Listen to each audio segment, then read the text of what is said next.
Como diz o Estadão, a saúde do presidente é uma questão nacional. Ele é o presidente, é uma questão de Estado. O Tancredo Neves foi a mesma coisa.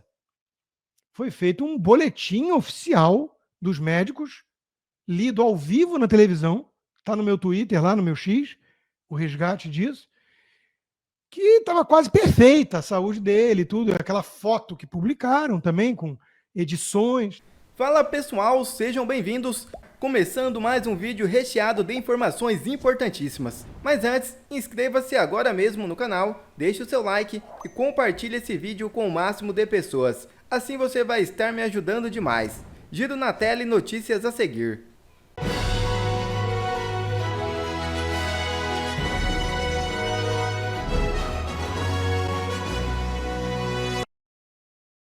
Mendonça se levanta contra Moraes e vota para impedi-lo de conduzir investigação contra Bolsonaro.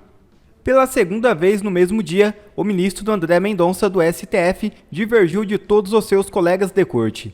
Ele votou para declarar o colega Alexandre de Moraes impedido para conduzir as investigações sobre a tentativa de golpe de Estado. Ele foi o único a seguir esse caminho. O voto foi o último e finalizou o julgamento em 9-1.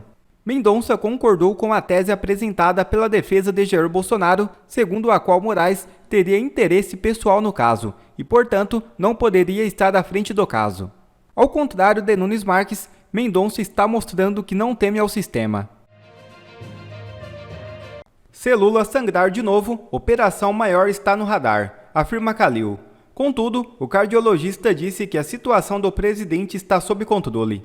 O presidente Lula pode enfrentar uma cirurgia mais invasiva, conhecida como craniotomia, caso novos episódios de sangramento cerebral sejam registrados. A possibilidade foi mencionada pelo cardiologista Roberto Calil Filho, médico pessoal do petista há mais de 20 anos, em entrevista ao site Poder 360. Apesar de o risco de recorrência ser mínimo, a intervenção que exige a remoção de parte do osso do crânio para acessar as membranas que recobrem o cérebro é considerado uma alternativa em cenários extremos. Embora essa hipótese seja considerada remota, Calil assegurou que o quadro do presidente está controlado. Surgiram as primeiras imagens de Lula no hospital. O petista publicou nesta sexta-feira 13 um vídeo caminhando pelo corredor do hospital onde está internado. É a primeira aparição desde a internação na terça-feira 10. O que chamou a atenção é o fato de Lula ter 79 anos, ou seja, um idoso, andar normalmente como se nada tivesse acontecido após sofrer 2 cirurgias na cabeça e ter acabado de sair da UTI. Há quem diga que é de um clone do Lula no vídeo. Conta aqui nos comentários o que você acha. Rodrigo Constantino comenta e repercute a falta de transparência sobre a saúde de Lula, que é uma questão nacional. Veja o vídeo. E aí, nesse contexto todo, vem a internação do Lula. Repleta de dúvidas, de falta de transparência. Como diz o Estadão, a saúde do presidente é uma questão nacional. Ele é o presidente, é uma questão de Estado. Não é algo que possa ser tratado da forma que vem sendo tratado até agora. Saúde de Lula requer transparência, voltou a defender o Estadão hoje, um dia depois. Tem faltado o que, por hora, é só promessa. Clareza do governo sobre a condição do presidente. Até porque cachorro mordido por linguiça tem medo até de cobra. No Brasil, a gente sabe como é que são as coisas. Não é só no Brasil. Joe Biden entrava ali em algumas coletivas de imprensa com alguma substância que esse passarinho tomar ou cheirar, morre. E naquele debate todo mundo viu o que todo mundo já sabia e que o governo escondia. E a imprensa. O Tancredo Neves foi a mesma coisa.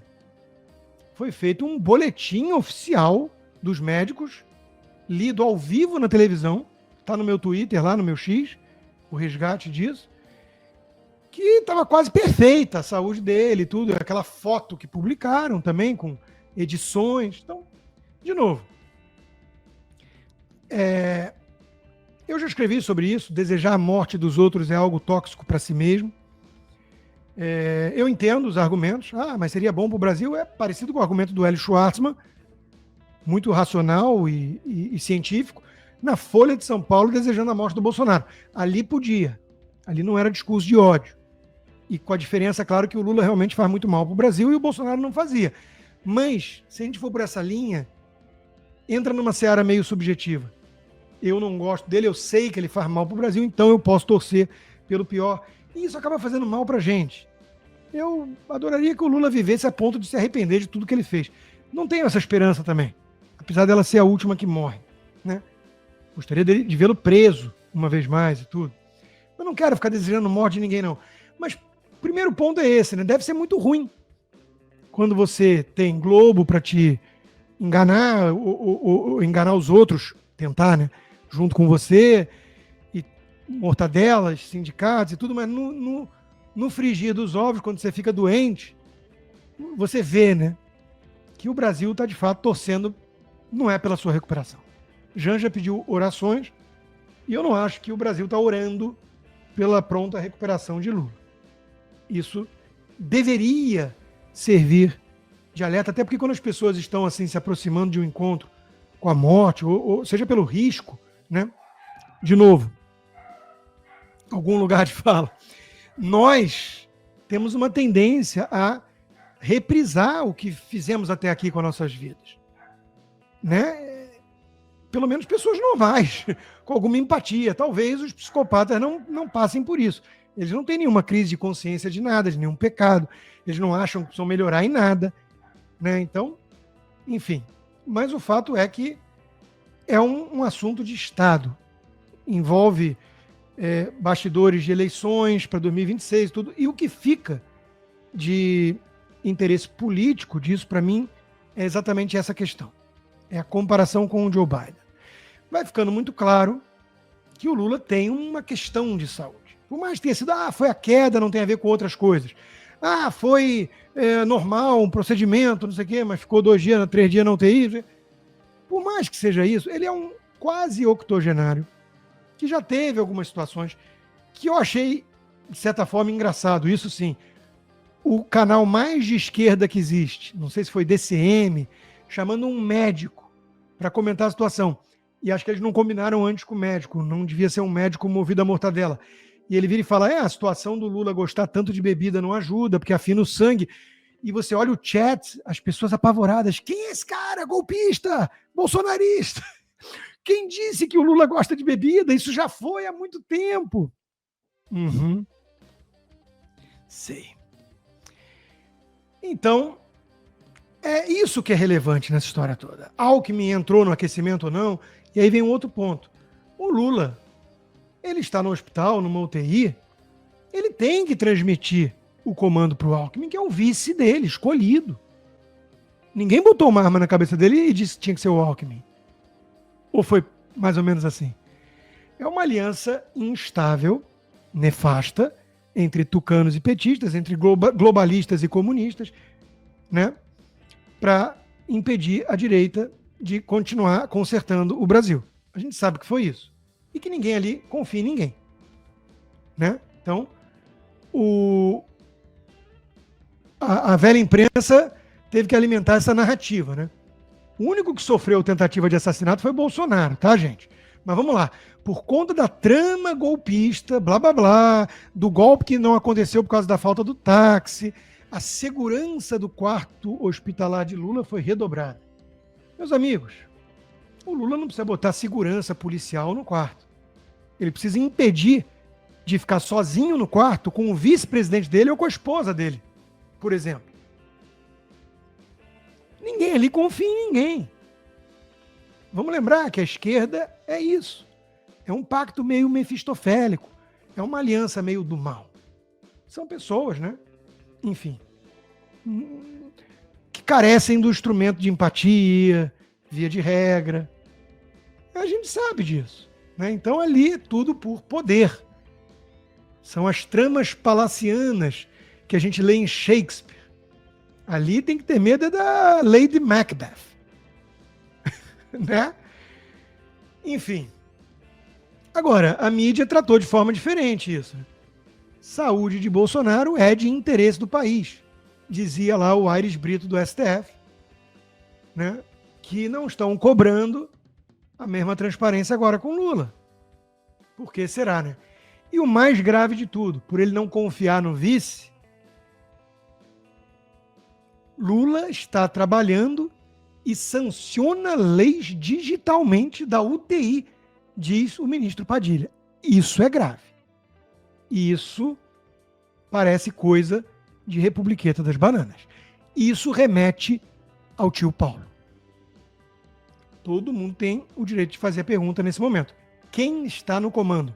Aliás, virou piadinha, deboche, e foi tema da minha coluna de hoje na Gazeta do Povo, na Lula News. Com a mais lulista de todas na Lula News, Daniela Lima, na Globo News, brincando com essa situação. Ai, o ministro me mandou essa figurinha muito rápido. Peraí que eu vou catar aqui. Eu tô adorando esse negócio de figurinhas, porque as fontes, elas surpreendem quando elas mostram a situação está sob controle, só não sabemos de quem. Eu amei a figurinha. Muito engraçado, né? Já chamaram isso de empresa de jornalismo no passado. Acreditem se quiser. O deboche, o deslumbre, porque troca figurinhas com ministros e faz questão de falar, né? E claro, a essência do que está sendo dito. O piloto sumiu, apertem os cintos. Quem está no comando? A Janja? Quem é que está no comando dessa porra? Dessa bagaça? Então, meus amigos, o pior é que a gente sabe quem está no comando. E é isso que nos desespera ainda mais. É essa corja toda. Essa corja desse sistema podre e carcomido que tomou as rédeas do Brasil para se vingar de vez e garantir que nunca mais volte a se repetir uma operação bem sucedida de combate à corrupção como a Lava Jato, que a direita nunca mais ouse chegar ao poder, persegue empresários, persegue jornalistas, persegue o próprio Bolsonaro, persegue todo mundo. E para dar habeas corpus, devolver dinheiro, helicóptero, proibir operações policiais e pensar em colocar armas não letais na mão da polícia para proteger os companheiros do crime organizado. Que mantém diálogo cabuloso com essa turma. Então, meus amigos, narco-estado. Essa é a definição de um narco-estado. Se isso te assusta, parabéns. A Colômbia, na época do Pablo Escobar, não era brincadeira. O México não é brincadeira. Pode virar também a Venezuela. E o Brasil na UTI? Inflação já estoura o teto em 10 capitais, preços das carnes disparam e BC terá que dar choque de juros. Banco Central adverte. Era crise. Agora é emergência econômica. Juros de Lula foram equiparados aos da crise de Dilma. É previsível maior corrosão no poder de compra dos mais pobres, maioria do eleitorado, e sempre quem paga o pato dos novos experimentos esquerdistas, populistas. Porque Einstein já dizia, insanidade é fazer tudo igualzinho de novo e esperar resultados diferentes. Lula voltou igualzinho, não tinha dado nenhum sinal que tinha amadurecido, melhorado, mudado. Pelo contrário, ele chegou com muito mais rancor e sentimento de vingança por ter sido preso e tudo. Tanto é que está se vingando de todo mundo responsável pela Lava Jato e de todos os brasileiros decentes, da maioria do povo, né? Então, a coisa vai ficar esquisita. O mestre Guzzo aponta, né, o silêncio do governo Lula com o novo aumento da taxa de juros. Empate porque Galípolo vai assumir logo ali. E não tem muita alternativa. Pelo contrário, o que está começando a se discutir cada vez mais é a tal da dominância fiscal. Dominância fiscal é uma expressão dessas que a gente usa no Economês, que quer dizer basicamente aquilo que o Rubens Ometo disse: estamos ferrados. Quer dizer o seguinte, a política monetária, que é subir a jureba, perde eficácia. Não adianta mais. Você pode jogar os juros para 40, que a dominância é o assunto fiscal. Todo mundo está de olho ali no lado fiscal. E se o governo não fizer a sua parte, não mandar a cavalaria, que é o corte de gastos, o pacote fiscal, para valer, a coisa vai degringolar, vai ter fuga de capital, aí vai ter que fechar a saída de capitais, e aí a coisa começa a degringolar de forma muito rápida e acentuada. O BC não aumenta os juros porque se diverte ao fazer isso, ou porque é uma conspiração que o Zeca Dirceu quer investigar junto com a Faria Lima, mas porque vê a inflação ameaçando a economia. Essa ameaça tem sido puro Lula, com o reforço de um ministro da Fazenda que não é levado a sério e a inépcia maciça do governo em geral. Um governo perdulário, irresponsável, com mapa de voo totalmente equivocado, esquerdista, que voltou cheio de dívida para pagar com os companheiros, com a turma toda cúmplice do Mensalão, do Petrolão e tudo mais, deixaram o comando do bar na mão de um alcoólatra que não passou por nenhum tipo de tratamento de detox ou de Pelo contrário, o cara foi visto nas últimas vezes tentando entrar escondido em tudo que é bar. Aí os tucanos, o Armínio Fraga, a Helena Landau, o Pécio Arida, o André Esteves, o Pedro Malan, o Gianete da Fonseca, o João Moedo, o Luiz Stuberg do Verde, todos eles viraram e falaram assim: eu acho que é uma boa ideia entregar o comando do bar para esse alcoólatra que está tentando invadir tudo que é bar. Porque, afinal de contas, ele vai chamar para cuidar das bebidas um abstêmio responsável. Por que você acredita nisso exatamente? O que ele deu de sinal para você pensar isso? Não, absolutamente nada, mas é porque eu acho o Lula fofo e a história de um metalúrgico que vai ter a chance de acertar de novo. É uma narrativa. Com base em nada acreditaram nisso. Ou não acreditaram e enganaram o povo. São sonsos ou alienados. Mas são muito bem-sucedidos e ricos em suas áreas para serem alienados. Tão bobinhos e ingênuos, não é verdade? Agora, o Zeca Dirceu quer investigá-los. Pediu investigação do mercado financeiro da Faria Lima por suposta manipulação de câmbio. Gente, é tanta ignorância acerca do funcionamento do mercado. O que mais me assusta não é o Zeca Dirceu, o PSOL, o PCO, o PT, a Glaze, os DCEs de universidades sob influência de maconha, todos eles falarem isso. É quando eu vejo, por exemplo, o Kim Paim na mesma linha. Não, o mercado é isso aí. Vamos investigar assim, o mercado são 6 pessoas manipulando. É tanta ignorância sobre o que é o mercado. O dólar. Olha, quando eu fui do mercado financeiro, trabalhei 6 anos com o Paulo Guedes e tudo, eu trabalhava na mesa de operação, que era um X, igualzinho da... Vou entregar a idade agora, uma arma de um filme chamado Crew. Dá um Google depois. Crew. Filme horroroso. Mas enfim, era um X, todo mundo olhando para todo mundo. A turma que mexia com o câmbio, eu só não tinha mais pena deles do que da turma que mexia com os bonds. Porque a gente brinca que existe mercado de câmbio para manter sempre a humildade dos traders. Cara, todas as variáveis, todas, entram como input e o resultante vai ser o preço do câmbio. Todas. Uma empresa grande fechou a exportação de não sei o quê. Teve uma privatização, vai entrar capital. Os investidores estão com medo, os especuladores estão ariscos. Estourou uma guerra não sei aonde. Tudo influencia o câmbio do país. E essa turma acha que tem meia dúzia de pessoas controlando o termômetro. Não é assim que funciona a economia, nem os mercados. Mas, enfim.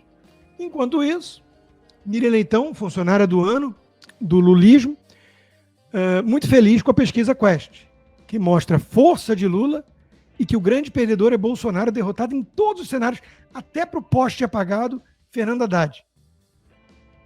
Puxa, quando eu vi essa notícia, eu fiquei muito feliz. Falei, caramba, que bom. Quer dizer, então, que a gente já pode começar a falar de acabar com a inelegibilidade do Bolsonaro, instituir o voto impresso, ter eleições mais transparentes e deixar o Bolsonaro ser humilhado pelo Lula para validar, então, o apoio popular ao socialismo. Não tem ninguém defendendo isso. Acho que a esquerda não está muito confiante nessas pesquisas, não é mesmo? Até porque, né, quando a gente vai para o teste do pudim, como diz o meu amigo Rubem Novaes, o teste do pudim, que é análogo ao teste do sofá, o teste da areia, em outros assuntos amorosos, né, mostra o seguinte: atos esvaziados pelo país pedem prisão de Bolsonaro e repudiam anistia a golpistas. Não são golpistas, isso é uma manchete enviesada. Esses atos são de pessoas que tiveram anistia, porque eles sim foram criminosos, comunistas, terroristas, muitos deles, ou defendiam isso, e não tinha meia dúzia de gato pingado. Isso com a máquina na mão, com a volta da mortadela, digamos assim. Muito estranho, né? Muito estranho. Enquanto isso, o Brasil vai apresentando apenas 2 caminhos, além, claro, dos aeroportos, né? O Roberto Campos já dizia que o Brasil tem apenas 2 saídas: o liberalismo ou os aeroportos. Antes de vocês correrem para o aeroporto, né, existe essa saída da buquelização, porque a alternativa é o narco-estado. O Brasil já está virando um narco-estado, em muitos aspectos já é. O Rio de Janeiro, sem dúvida. E a coisa vai piorando, porque os bandidos vão ficando mais ousados, com mais poder, a justiça vai ficando mais aparelhada por cúmplices. E a vida do cidadão honesto, trabalhador, classe média, vai ficando cada vez mais difícil num país desses. Então, essas pessoas passam a clamar por um linha dura Messias Salvador, vai. Alguém que chegue botando ordem na bagunça. Botando para quebrar. Tipo o Bukele está fazendo em El Salvador. Então, é absolutamente compreensível o fenômeno. É até esperado. É até esperado. Um cenário de anomia gera a demanda por ordem, ainda que imposta na marra, de cima para baixo. Então, como é que saímos dessa sinuca de bico? É a pergunta de $1 milhão, né? Muito difícil pensar nisso. Até porque o Senado, que seria o grande instrumento ali de freios e contrapesos, tudo está também aparelhado na mão, por exemplo, de um Rodrigo Pacheco, que está negociando nos bastidores qual carguinho que ele vai ter, já que ele sabe que não vence nem para síndico no prédio dele em Minas Gerais. Quer ver mais conteúdos como esse? Então inscreva-se agora mesmo no canal e ative o sininho das notificações. Assim você não perde mais nenhum conteúdo que é postado aqui no canal. E também já deixe o seu like para o YouTube ajudar a divulgar o nosso trabalho. Fico por aqui e que Deus abençoe a todos. Brasil acima de tudo e Deus acima de todos.